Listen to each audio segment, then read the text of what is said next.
The king's execution bell rang before sunrise. Elara dropped the tray of bread. The loaves scattered across the bakery floor, steam rising from their cracked golden crusts as the sound rolled through Brackenford village like thunder. Once, twice, 3 times. Someone in the capital was about to die. Elara stood frozen beside the oven, flour dusting her sleeves, her heart beating faster with every toll. No one spoke when that bell rang. No one asked questions. Everyone knew what it meant. King Aldric Veyne had passed judgment again. Across the village road, shutters slammed closed. Mothers pulled their children indoors. Even the stray dogs crawled beneath wagons, as if they too feared the name of the man who ruled from the black towers of Ravengard. The Ruthless King. That was what they called him.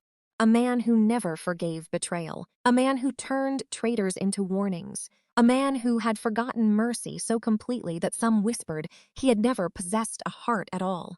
Elara bent slowly and picked up one fallen loaf. It was still warm, soft, alive with the scent of yeast and fire. Her mother used to say bread was proof the world could still be gentle. But that morning, with the execution bell shaking the sky, gentleness felt like a foolish thing. "Elara!" The shout came from outside. She turned just as her bakery door burst open. A little boy stumbled in, soaked from the rain, his face pale with terror. It was Tavi, the miller's son. "They're coming?" he gasped. Elara rushed to him. "Who?" "Lord Cassian's men." Her stomach tightened. Behind him, the village road filled with the sound of horses, heavy hooves, iron wheels, soldiers. Elara looked toward the shelf where yesterday's coins sat hidden in a cracked blue cup. Tax money. Every copper she had saved. Every coin she had earned by selling bread cheaper than she should have, by skipping meals, by telling hungry children. "Take one. Pay me when the harvest comes." She had paid Lord Cassian already. She had the receipt. Her hands shook as she reached beneath the counter and pulled out the folded paper. Then the first soldier stepped into the doorway. Rain slid down his black armor. Behind him stood Lord Cassian himself, dressed in dark velvet, smiling as though he had come to buy sweet cakes instead of destroy someone's life. "Elara Val," he said smoothly. "Still pretending this little oven belongs to you?" Elara straightened, though fear crawled up her spine. "It was my mother's," she said, "and I paid what you demanded." Cassin's eyes moved over the bakery with quiet hunger, the oven, the shelves, the warm loaves, the small space her mother had built with blistered hands and stubborn hope. "No," he said softly. "You paid what you thought was enough." He lifted one gloved hand. A soldier stepped forward carrying a sealed order. Elara did not take it. She already knew. Cassian's smile widened. "You are accused of stealing royal grain." The word struck harder than a slap. Tavi whimpered behind her. Elara's voice came out thin. "That is a lie." "Careful," Cassian murmured. "The king dislikes liars. I bought that flour from the mill." "Everyone knows it." "Everyone?" Cassian turned toward the open door. Villagers had gathered in the rain. Mara from the herb stall, John the butcher, Old Pell from the stables. People Elara had fed. People who had eaten her bread when they had no money. Cassian raised his voice. "Who here will swear before the king that this woman is innocent?" No one moved. Elara stared at them. "Mara," she whispered. The old woman's lips trembled, but she looked down. "John?" The butcher shut his door. Something inside Elara cracked. Cassian leaned closer. "You see? Nobody risks their neck for a poor baker." Elara clutched the receipt, so tightly it tore in her hand. "You did this because I refused to give you the bakery." Cassian's smile vanished. For one moment his true face showed, cold, petty, cruel. Then he said, "No, Elara, I did this because you forgot your place." The soldier seized her wrist. She fought instinctively. "Don't touch me." The tray overturned completely. Bread rolled into the mud outside the door. Tavi cried, "Leave her alone!" Elara twisted toward him. "Run!" A soldier shoved him aside. Rage cut through her fear. She grabbed the nearest loaf and struck the soldier across the face with it. For one stunned second, the entire village froze. Then Cassian laughed. "Oh, wonderful," he said. "Add assault to the charges." The soldier backhanded her. Pain exploded across Elara's cheek. She fell against the table, knocking flour into the air. White dust swirled around her like smoke. The soldier grabbed her again, this time hard enough to bruise. Iron cuffs snapped around her wrists. Cassian crouched before her. "Do you know what happens to thieves in Ravengard?" Elara tasted blood. She lifted her chin anyway. "No," she whispered, "but I know what happens to cowards." His eyes flashed. The next blow would have come if the execution bell had not rung again. Once, twice, a final time, Cassian slowly smiled. "Perfect timing," he said. "The king is already in a judging mood." Elara was dragged into the rain. Behind her, the bakery door swung open and shut in the wind. Her mother's oven still burned. Her bread lay ruined in the mud. And as the soldiers forced her onto the prison wagon, Elara looked once at the people of Brackenford. No one came forward. No one spoke. No one saved her. Not as she had once saved a stranger in the snow.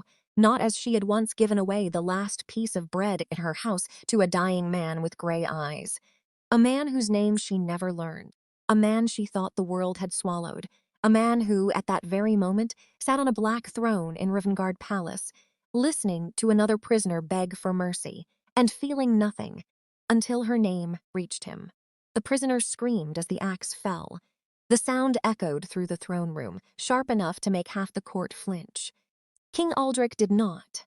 He sat motionless upon the black throne, one hand resting against the carved armrest, gray eyes empty as the executioner dragged the body away across the marble floor. Another noble dropped to his knees immediately. "Your Majesty, please, take him," Aldric said coldly. The guards obeyed at once. No hesitation, no mercy. The throne room smelled faintly of steel and candle smoke. Outside the towering windows, rain hammered the palace walls like an endless warning. Aldric barely noticed it anymore. Fear had become routine. Begging had become background noise. The court called him ruthless because ruthless things survived. Mercy did not. Mercy had buried his father. Mercy had started wars. Mercy had nearly gotten him killed in the snow 10 years ago. His jaw tightened at the memory. He hated when his mind wandered there. A servant approached cautiously and bowed low enough to tremble. "Your Majesty," he said carefully. "There is another prisoner from Brackenford." Aldric almost dismissed him immediately. Then something strange happened. His attention sharpened. "Brackenford?" he repeated. The servant swallowed. "Yes, Your Majesty, a baker accused of stealing royal grain." Aldric leaned back slowly. Brackenford, snow, warm firelight. A girl kneeling beside him with flour on her hands. He crushed the memory before it could fully surface. "Bring the prisoner," he ordered. The servant hurried away. Around the throne room, nobles shifted uneasily.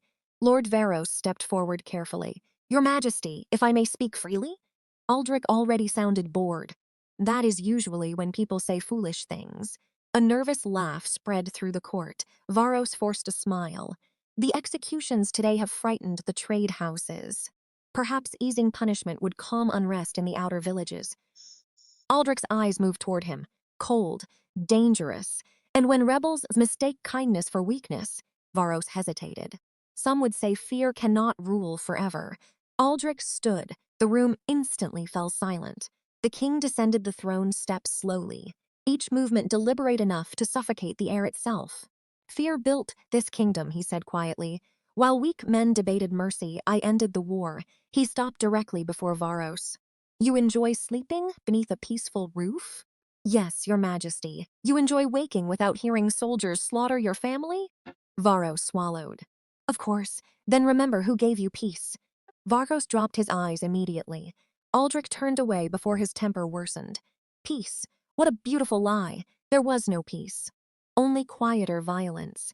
He walked toward the massive throne room windows and stared at the rain-drowning Ravengard below. Sometimes he wondered if the kingdom feared him because of what he had become, or because they knew exactly what created him. A voice suddenly cut through the silence. "Your Majesty, the Brackenford prisoner has arrived." Aldric turned. 2 guards dragged a chained girl into the throne room, wet hair, bruised cheek, thin shoulders hidden beneath a soaked cloak.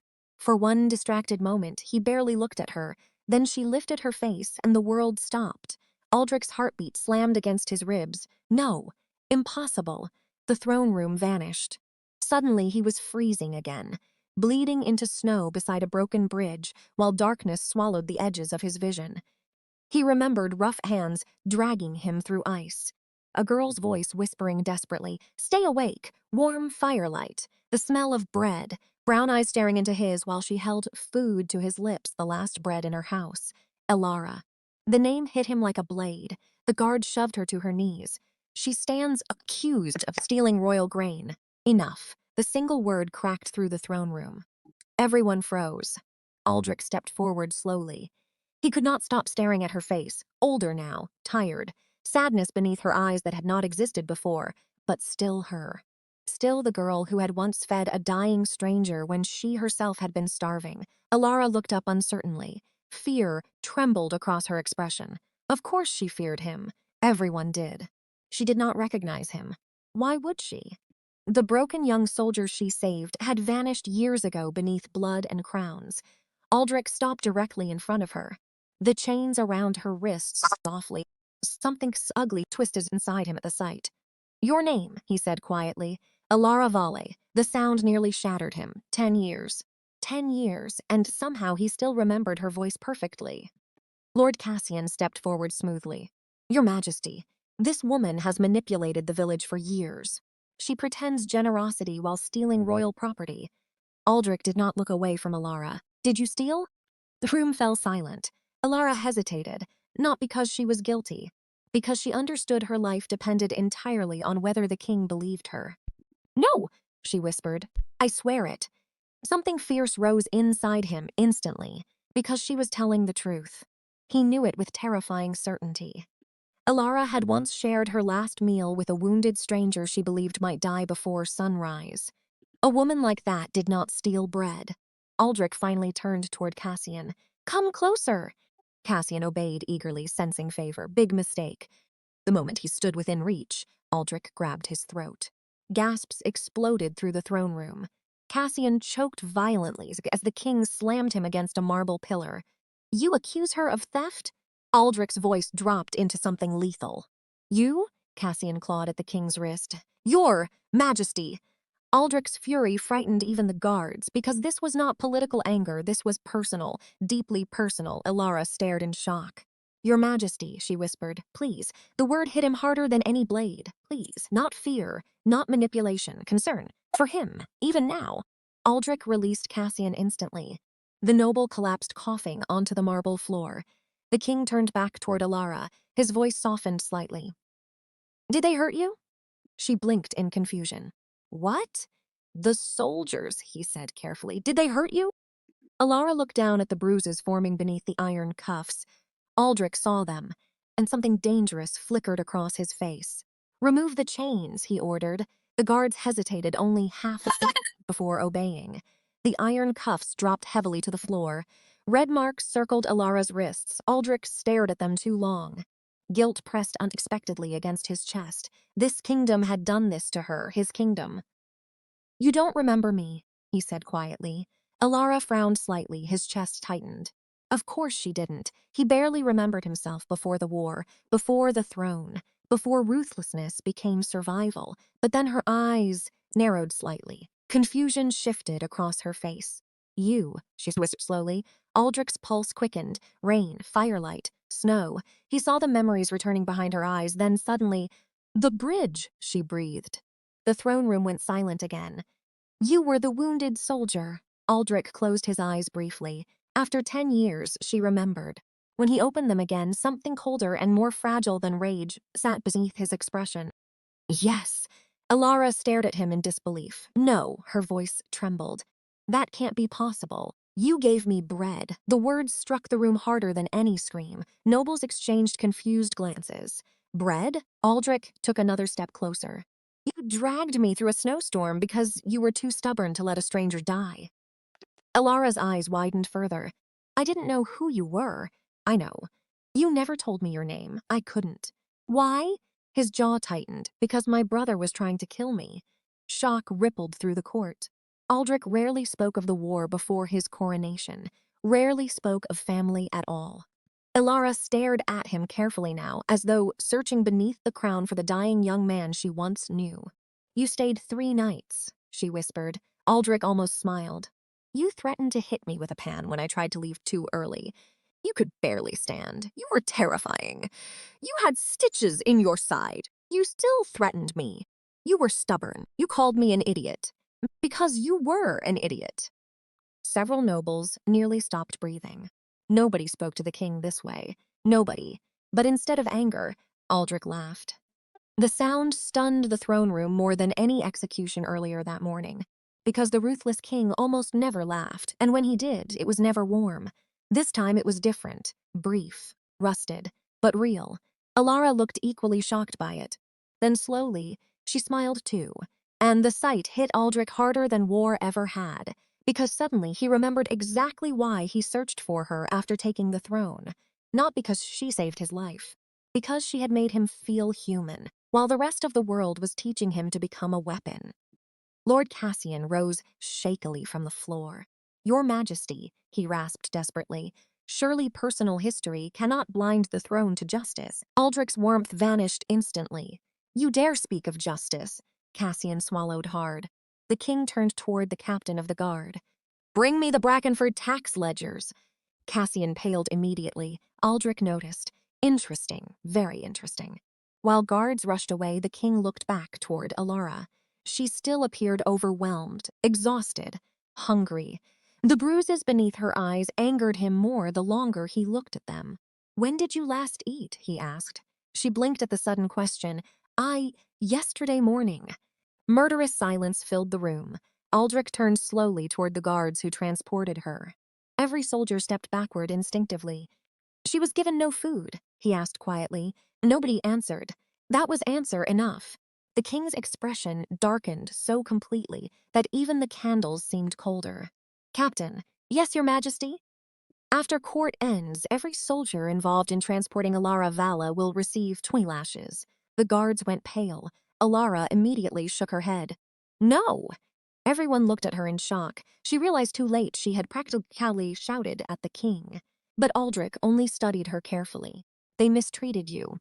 They were following orders. They left you starving. They were afraid." A bitter smile touched Aldric's face. "Yes," he said softly. "Everyone always is." The words came more exhaustion than anger. For one strange moment, Elara pitied him, and that terrified him far more than hatred ever could, because pity was dangerous. Pity saw too much. The throne room doors burst open again as servants carried ledgers forward. Aldric took them personally. Silence consumed the court as he flipped through page after page. Then his expression changed. Cold fury, Lord Cassian began, sweating visibly. Aldric lifted one page slowly. "According to these records," he said quietly, "Brackenford paid grain taxes twice." Cassian stammered. "Your Majesty, accounting errors are common, and yet the missing grain somehow appeared inside your private warehouses." Cassian froze. The court erupted into whispers. Aldric descended the throne steps again, slowly, terrifyingly calm. "You stole from starving villages," he said. Then blamed the woman who fed them. Cassian dropped to his knees. "Mercy, your majesty." "No, one word, absolute." Aldric pointed toward the guards. "Take him to the dungeon." Cassian panicked completely. "You can't destroy me over a peasant girl." The room went dead silent. Aldric moved instantly. He grabbed Cassian by the collar, so violently the noble barely managed to scream. "A peasant girl," Aldric said softly, "once gave her last piece of bread to a dying stranger while wealthy men locked their doors against him." His gray eyes turned deadly. "She possesses more honor than half this court combined." Cassian trembled uncontrollably. Aldric shoved him toward the guards. "Rot there until I decide whether hanging is too kind." As Cassian was dragged away screaming, silence remained behind. Nobody dared speak. Nobody dared even breathe too loudly. Because the entire court had just witnessed something impossible. The ruthless king cared about someone, and that someone was a poor baker girl standing barefoot on his marble floor. The throne room remained silent long after Cassian's screams disappeared into the corridor. No one moved. No one dared. Elara stood frozen beneath hundreds of watching eyes, her pulse hammering painfully against her ribs. She could still barely understand what had happened. The ruthless king had defended her. No, not defended, protected, and somehow that frightened her almost as much as the soldiers had. Aldric slowly turned back toward her. The fury on his face faded slightly the moment his eyes met hers, but the tension in his jaw remained. "You're shaking," he said quietly. Elara looked down. She was. Rainwater still soaked her dress. Her wrists ached from the chains. Exhaustion pressed against her so heavily she could barely stay upright anymore. "I'm fine," she whispered automatically. Aldric's expression darkened. "That," he said softly, "is usually how people answer right before they collapse." Several nobles exchanged nervous glances. The king was speaking gently, to a commoner. The world itself seemed confused by it. Elara swallowed hard. "Your Majesty, stop calling me that." The word startled the entire court. Even Elara blinked. "You are the king, and you once threw a spoon at my head." A stunned silence followed, then one elderly noble actually choked on his own breath. Elara stared at Aldric in disbelief. "You remember that? You said I was being dramatic about fever. You nearly died. You still threw the spoon. You refused medicine. It smelled poisonous. It was herbs. It was an attack." To everyone's shock, laughter trembled briefly through the throne room. Not from the nobles. From Elara. The sound escaped her before she could stop it.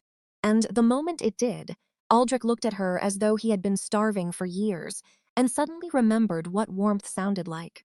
The realization unsettled him. He looked away first.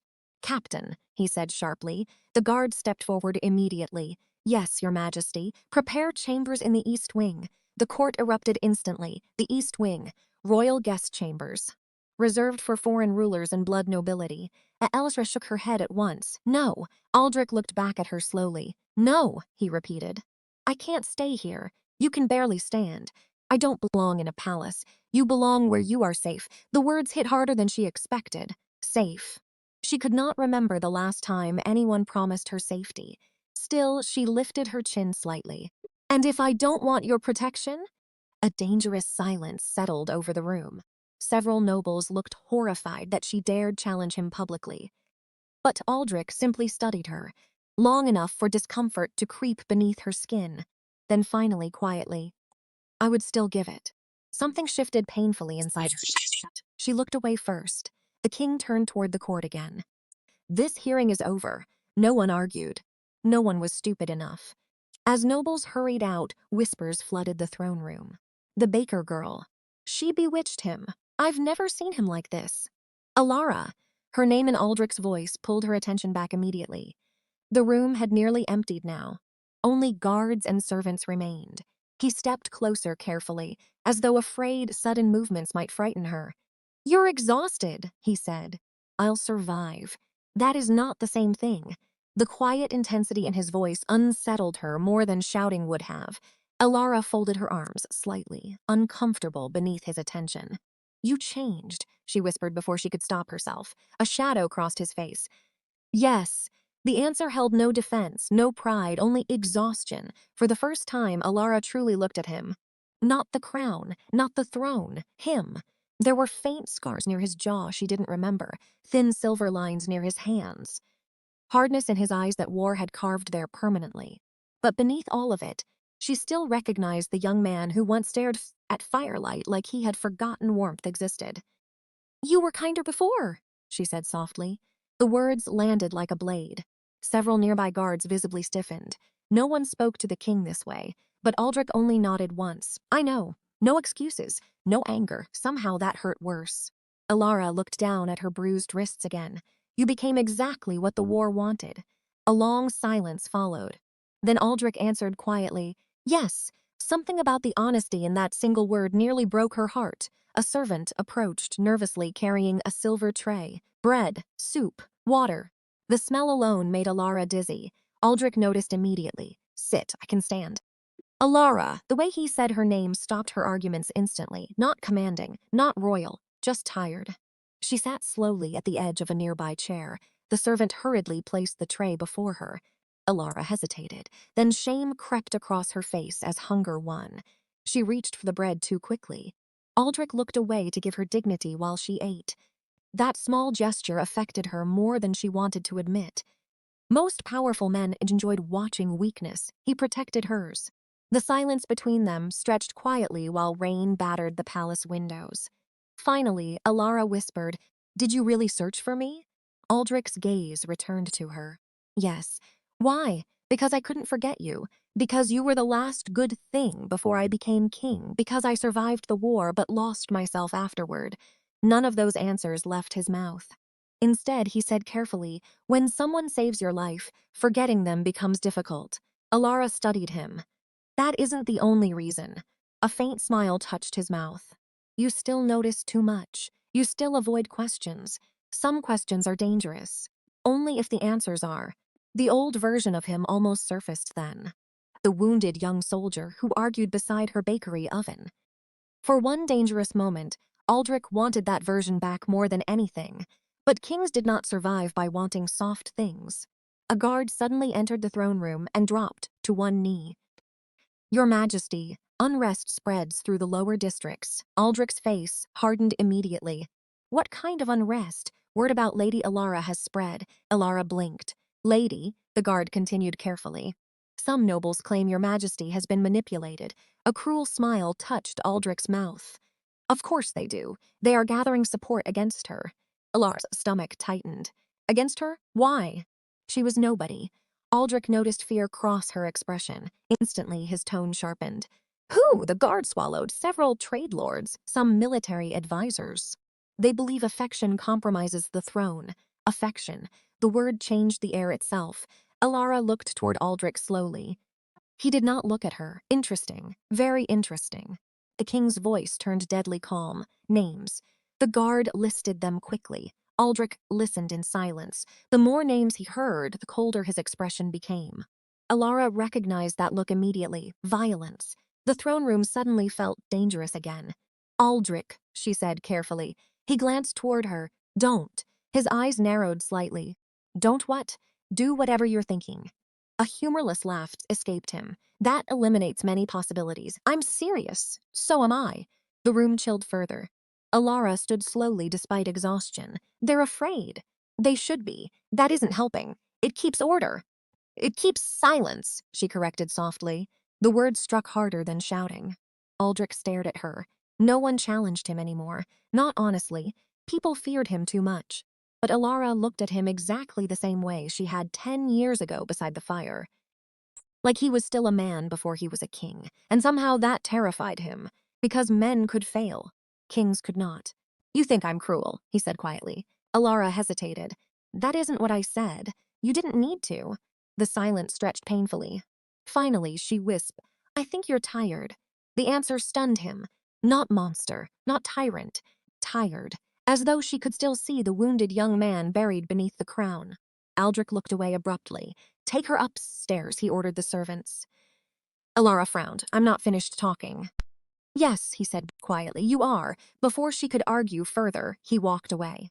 The massive throne room doors slammed shut behind him. Elara stared after him in confusion. One servant approached carefully. "My lady, I'm not a lady." The servant wisely said nothing else.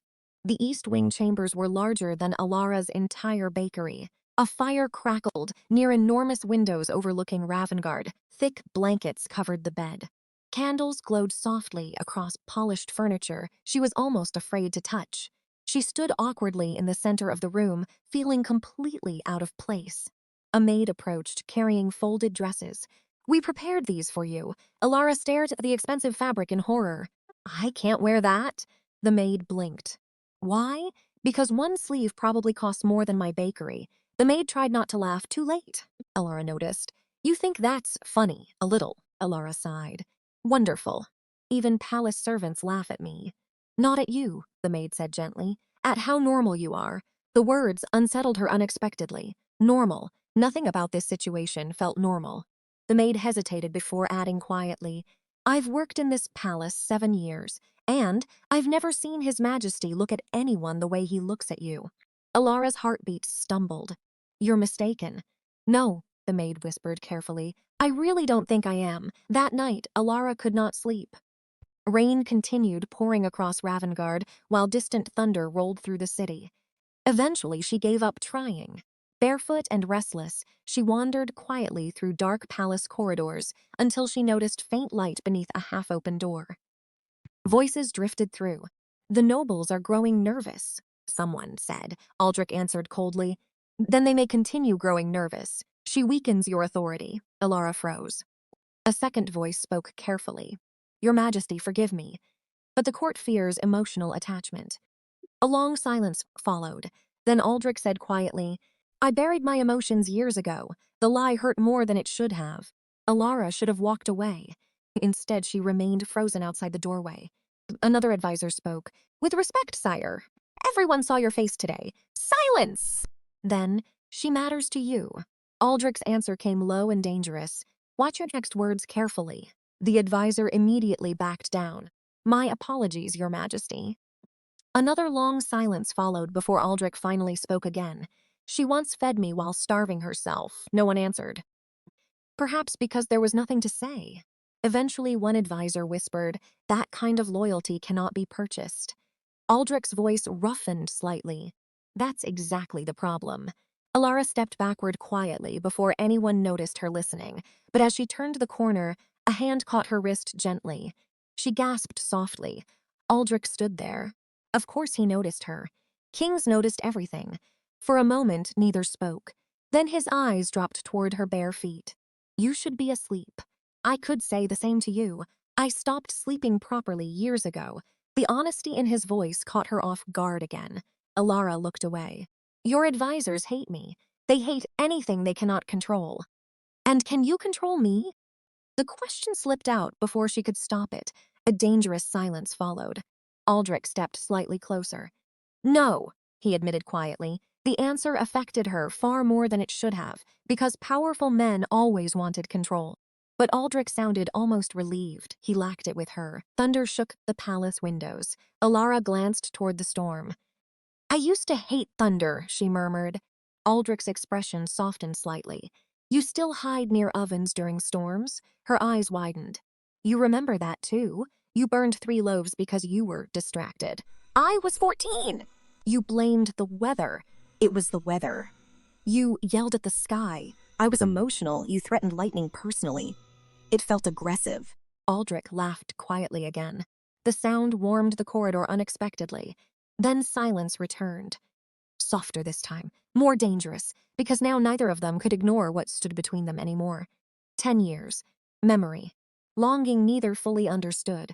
Aldric looked down at her carefully. You should hate me, he said suddenly. Elara frowned. Why? I became everything you warned me against. Pain flickered briefly across his face. You told me once that cruelty spreads faster than fire. You remembered that too? I remember every word you ever said to me. The confession hit hard enough to steal her breath. Aldric stepped back slightly then, as though realizing he had revealed too much, but it was already too late. Elara saw it now, the loneliness beneath the crown, the exhaustion beneath the ruthlessness, and, worst of all, the part of him that still desperately wanted the warmth she once offered freely beside a village oven 10 years ago. Elara could not stop thinking about his words. I remember every word you ever said to me. The confession followed her through the next morning like a shadow. Outside the palace windows, Ravengard moved beneath heavy gray skies, but inside the east wing everything felt unnaturally quiet. Servants bowed when she passed. Guards straightened immediately. Maids whispered behind careful smiles. The baker girl had become the center of the kingdom overnight, and Elara hated it. By midday, she escaped into the royal kitchens simply to breathe like herself again. The moment she stepped inside, the familiar scent of flour and fire wrapped around her chest. Real life. Not crowns, not politics. Bread. An elderly cook nearly dropped a bowl when he saw her. My lady, I'm not a lady, Elara sighed automatically. Yes, well, the cook lowered his voice nervously. Try explaining that to the king. Several kitchen servants laughed softly. Elara rolled up her sleeves before anyone could stop her. Move over, she said. Your dough is overworked. The cook blinked. You can tell from there? You punched it like it insulted your mother. A young servant snorted with laughter. For the first time since arriving at the palace, Elara relaxed. Hands dusted with flour made sense to her. Warm ovens made sense. Not the way powerful men looked at her now. Not the way Aldric looked at her. She pushed the thought away and reached for the dough. You fold gently, she explained to the servants. Bread remembers how it's treated. A deep voice answered from the doorway. So do people. The kitchen instantly fell silent. Elara turned. Aldric stood there dressed in black, rain still clinging to his cloak from outside. Guards lingered far behind him, wisely keeping their distance. The king's eyes moved slowly across the kitchen before settling on her and immediately softening. The servants noticed. Every single one of them noticed. Elara cleared her throat awkwardly. You frightened everyone. Aldric looked unimpressed. I walked through a doorway. You're the king. That sounds like criticism. It is. One corner of his mouth lifted slightly. The kitchen staff looked horrified that she dared speak to him this way. Aldric walked closer, stopping beside the wooden table where flour coated Elara's hands. You disappeared, he said quietly. I wasn't aware I required permission to breathe. You require guards. I require peace. You are currently the most discussed woman in Ravengard. That sounds exhausting. It is. Their eyes met. Something dangerous lingered there too long. The cook suddenly cleared his throat loudly and fled the kitchen with several servants immediately following him. Cowards! Elara sighed. Now look what you did. I protected them from witnessing your terrible kneading technique. She stared at him. You're insulting me inside a bakery. I'm being brave. You're being stupid. There's the Elara I remember. The warmth in his voice caught her off guard again. Aldric reached toward the dough beside her. Teach me? She blinked. What? You claim I knead bread incorrectly. You hold swords for a living, and today I choose dough. Elara laughed despite herself. Fine, she said. But if you destroy it, I'll publicly shame the crown. I survive rebellions. I'll survive humiliation. That confidence concerns me. She moved behind him carefully and guided his hands against the dough. Not so hard. It resists. It's bread, not war. You'd be surprised. Aldric. What? You're attacking it again. I'm establishing authority. You cannot intimidate flour. Watch me. Elara burst into laughter. Real laughter this time. Bright enough to fill the entire kitchen. Aldric. Completely, because for one devastating moment she sounded exactly like the girl beside the oven 10 years ago. The girl who argued with him while snow buried the village outside. The girl who fed him her last bread and somehow made survival feel possible again. His chest tightened painfully. Elara noticed immediately. What is it? Aldric looked at her quietly. You laugh the same. The softness in his voice stole her reply. Neither moved. Her hands still rested lightly over his. His eyes searched hers too carefully, too personally. The air between them changed completely. Then suddenly, the kitchen doors burst open. A guard rushed inside breathlessly. Your Majesty! Aldric stepped away instantly, the warmth vanishing from his face. What happened? The Western District has erupted. Cassian's supporters are spreading rumors that the Baker girl controls the throne. Elara felt dread immediately. The guard continued nervously. Crowds are gathering outside the palace now. Aldric's eyes darkened dangerously. Who leads them? Several nobles, trade lords, former military allies of Cassian. The king turned cold so quickly it frightened even Elara. There it is, he said softly. What? The reason mercy fails. Elara stepped forward immediately. No. His gaze snapped toward her. They're threatening you. They're afraid. They are challenging the crown. And if you slaughter them, you prove them right. The silence between them sharpened. Aldric's voice lowered dangerously. They want your head, and killing them won't stop that. It will stop the rebellion. It will start another. The guard looked increasingly uncomfortable standing between them. Aldric stepped closer to Elara. You don't understand how this kingdom works, and you don't understand what fear becomes when people live inside it too long. His jaw tightened. They call me ruthless because ruthless men survive. Elara's eyes softened painfully. And are you surviving? The question hit harder than any weapon. Aldric looked away first. That was answer enough. Outside, shouting echoed faintly through the palace walls. Now the city was growing louder. More dangerous. The king's face hardened again. Stay here. No. Aldric turned back slowly. No, he repeated. You keep trying to protect me like I'm something fragile. You are in danger. So are you. That is different.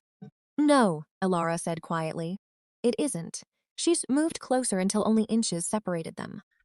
The man I saved 10 years ago wasn't feared because he was cruel. Aldric said nothing. He was feared because he survived. Pain flickered behind his eyes. Elara, but he was still kind enough to thank a starving girl for bread. The king's control cracked slightly. You should not remember that version of me. Why? Because he no longer exists. Elara reached for his hand before she could stop herself. His fingers immediately tightened around hers. He exists right now. The words nearly destroyed him. For one dangerous moment, Aldric wanted to forget the throne entirely. Forget war, forget fear, forget the kingdom. Just remain here beside warmth and flower and the only person who had ever looked at him without wanting power from him. But kings did not belong to themselves. A horn suddenly sounded outside. Then another. The rebellion had reached the palace gates. The guard turned pale. "Your Majesty," Aldric's face became unreadable again. "Prepare the royal guard." Elara grabbed his arm. "No executions, they brought weapons. So did you once." His eyes met hers sharply. "Do not compare this to war. I'm comparing it to pain." The shouting outside grew louder. Aldric looked toward the palace windows, then slowly he exhaled. Long, heavy, exhausted. Finally, he looked back toward the guard. "Arrest the leaders only." The guard blinked.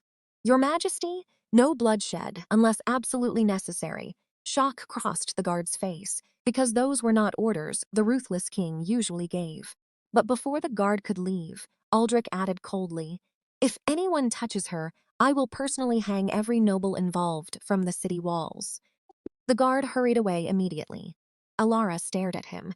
"You almost ruined the merciful speech at the end there." A faint smile touched his mouth. "I'm evolving slowly." The unrest lasted until nightfall.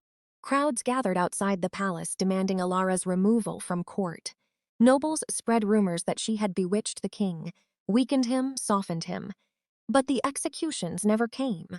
Instead, Aldric ordered public trials. Records from Cassian's stolen grain stores were displayed before the city. Villagers testified. Corruption spread through the noble houses like rot exposed beneath paint. And for the first time in years, the people saw justice without slaughter. The city quieted. Not because they feared death, because they finally saw truth. Late that night, Aldric stood alone on the palace balcony overlooking Ravengard. Rain had finally stopped. Below, thousands of lanterns flickered through the dark city streets. Footsteps approached quietly behind him. He did not turn. "Elara, you always know when it's me. I always will." She stepped beside him carefully. For a while, neither spoke.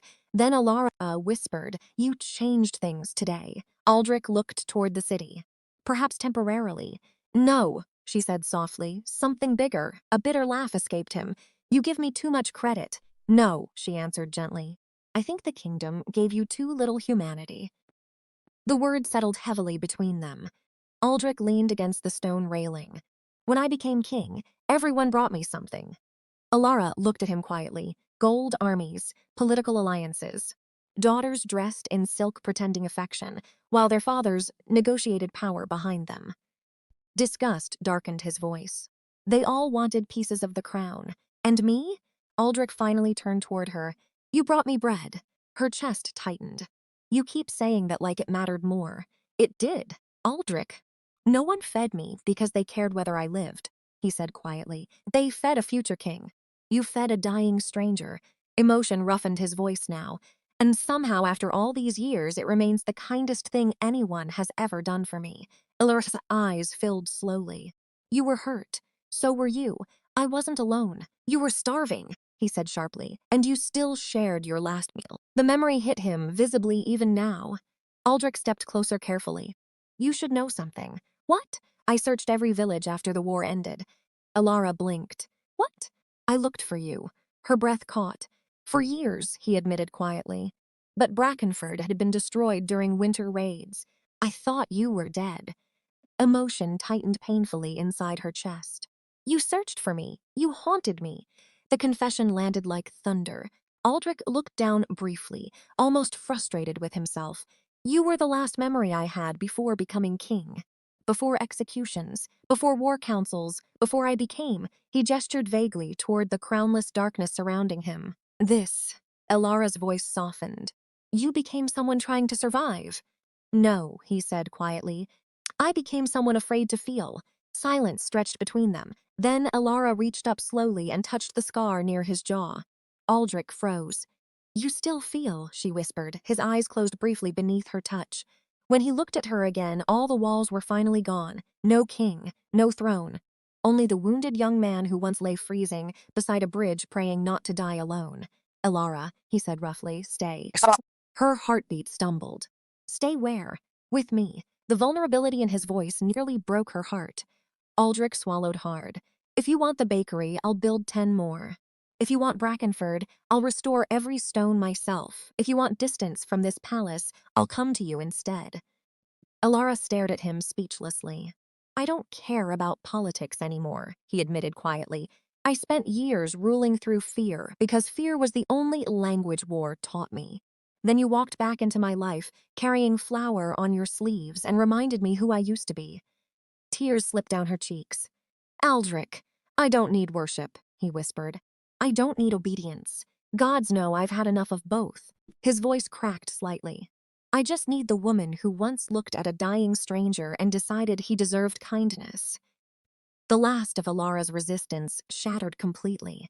She stepped closer and wrapped her arms around him. For one stunned instant, Aldric did not move, as though he had forgotten how to be held gently. Then his arms closed around her, slowly, carefully, like she was something unbearably precious. Elara rested her cheek against his chest. His heartbeat thundered beneath her ear. You're still him, she whispered. Aldric held her tighter. No, he said softly. Then after a long pause, but maybe I could become him again. Months later, Ravengard transformed in ways the kingdom barely understood. Taxes lowered. Village grain protections expanded. Public executions vanished. The Ruthless King remained feared across distant lands, but inside the kingdom whispers slowly changed. Some said the baker girl softened him, others said she saved him. Both were true. On the first winter snowfall of the year, the palace hosted its largest royal gathering in decades. Nobles arrived covered in jewels and velvet. But when the great doors opened, every conversation stopped. Elara entered wearing a simple cream-colored gown with no diamonds at all. Just warmth, just elegance, just herself. Aldric descended from the throne before the entire court without hesitation. He took her hand openly, proudly, and for the first time in his reign. The Ruthless King smiled like a man finally free of loneliness. The court watched in stunned silence as he lifted Elara's hand to his lips. Then Aldric turned toward the gathered nobles. When I wore no crown, he said clearly, when I was wounded, starving, and abandoned, no lord opened his gates to me. The room stayed completely silent. No noble offered help. No wealthy man shared his fire. His eyes moved toward Elara, but one poor baker girl broke her last piece of bread in half for a dying stranger. Emotion roughened his voice. She gave kindness when she had nothing left to give. Elara's eyes filled with tears. Aldric looked at her as though the entire kingdom had disappeared. And I never forgot her. Outside the palace, snow began falling softly across Ravengard. Inside, the scent of fresh bread drifted from the royal kitchens. And for the first time in years, the kingdom no longer looked at their king and saw only fear. Now, when they spoke of Aldric Veyne, they spoke of the poor girl who shared her last bread with a dying man, and somehow brought his humanity back with it. Snow fell softly across Ravengard as the palace lights glowed against the winter night, and somewhere deep inside the royal kitchens, bread was still baking, not for war, not for fear, but for hope. Because years ago, one starving girl chose kindness when the world gave her none. And one broken king never forgot it. The Ruthless King had conquered kingdoms with fear, but in the end, it was a single piece of bread that conquered him.